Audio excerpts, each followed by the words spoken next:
Pembacaan dari Kisah Para Rasul.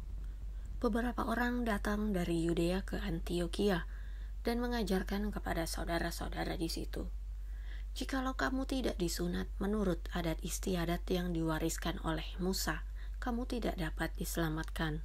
Tetapi Paulus dan Barnabas dengan keras melawan dan membantah pendapat mereka itu.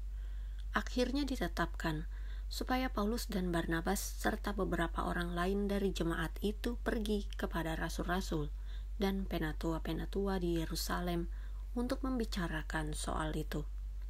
Maka rasul-rasul dan penatua-penatua beserta seluruh jemaat itu mengambil keputusan untuk memilih dari antara mereka beberapa orang yang akan diutus ke Antiokhia bersama-sama dengan Paulus dan Barnabas, yaitu Yudas yang disebut Barsabas dan Silas. Keduanya adalah orang terpandang di antara saudara-saudara itu.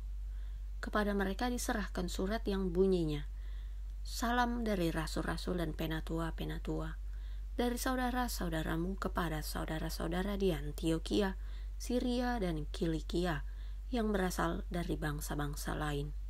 Kami telah mendengar bahwa ada beberapa orang di antara kami yang tiada mendapat pesan dari kami, telah menggelisahkan dan menggoyangkan hatimu dengan ajaran mereka. Sebab itu dengan bulat hati, kami telah memutuskan untuk memilih dan mengutus beberapa orang kepada kamu bersama-sama dengan Barnabas dan Paulus yang kami kasihi, yaitu dua orang yang telah mempertaruhkan nyawanya karena nama Tuhan kita Yesus Kristus. Maka kami telah mengutus Yudas dan Silas, yang dengan lisan akan menyampaikan pesan yang tertulis ini juga kepada kamu. Sebab adalah keputusan Roh Kudus dan keputusan kami, supaya kepada kamu jangan ditanggungkan lebih banyak beban daripada yang perlu ini. Kamu harus menjauhkan diri dari makanan yang dipersembahkan kepada berhala, dari darah, dari daging binatang yang mati dicekik, dan dari percabulan. Jikalau kamu memelihara diri dari hal-hal ini, kamu berbuat baik. Sekianlah selamat." Demikianlah sabda Tuhan. Pembacaan dari kitab Wahyu. Lalu di dalam roh ia membawa aku ke atas sebuah gunung yang besar lagi tinggi, dan ia menunjukkan kepadaku kota yang kudus itu, Yerusalem, turun dari sorga, dari Allah. Kota itu penuh dengan kemuliaan Allah, dan cahayanya sama seperti permata yang paling indah, bagaikan permata yaspis, jernih seperti kristal.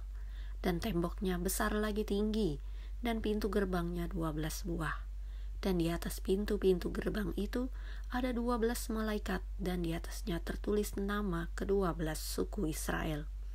Di sebelah timur terdapat 3 pintu gerbang, dan di sebelah utara 3 pintu gerbang, dan di sebelah selatan 3 pintu gerbang, dan di sebelah barat 3 pintu gerbang. Dan tembok kota itu mempunyai 12 batu dasar, dan di atasnya tertulis ke-12 nama ke-12 rasul anak domba itu.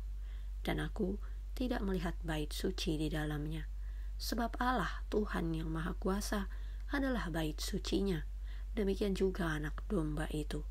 Dan kota itu tidak memerlukan matahari dan bulan untuk menyinarinya, sebab kemuliaan Allah meneranginya, dan anak domba itu adalah lampunya. Demikianlah sabda Tuhan. Bacaan Injil menurut Santo Yohanes.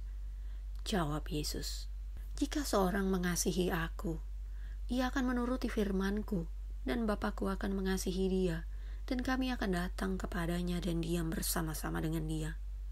Barang siapa tidak mengasihi aku, ia tidak menuruti firman-Ku, dan firman yang kamu dengar itu bukanlah daripadaku, melainkan dari Bapa yang mengutus aku. Semuanya itu kukatakan kepadamu, selagi aku berada bersama-sama dengan kamu. Tetapi penghibur, yaitu Roh Kudus, yang akan diutus oleh Bapa dalam namaku, dialah yang akan mengajarkan segala sesuatu kepadamu, dan akan mengingatkan kamu akan semua yang telah kukatakan kepadamu. Damai sejahtera ku tinggalkan bagimu, damai sejahtera ku berikan kepadamu, dan apa yang kuberikan tidak seperti yang diberikan oleh dunia kepadamu. Janganlah gelisah dan gentar hatimu. Kamu telah mendengar bahwa aku telah berkata kepadamu, aku pergi, tetapi aku datang kembali kepadamu. Sekiranya kamu mengasihi aku, kamu tentu akan bersuka cita karena aku pergi kepada Bapa-Ku, sebab Bapa lebih besar daripada aku. Dan sekarang juga aku mengatakannya kepadamu sebelum hal itu terjadi, supaya kamu percaya apabila hal itu terjadi. Demikianlah Injil Tuhan.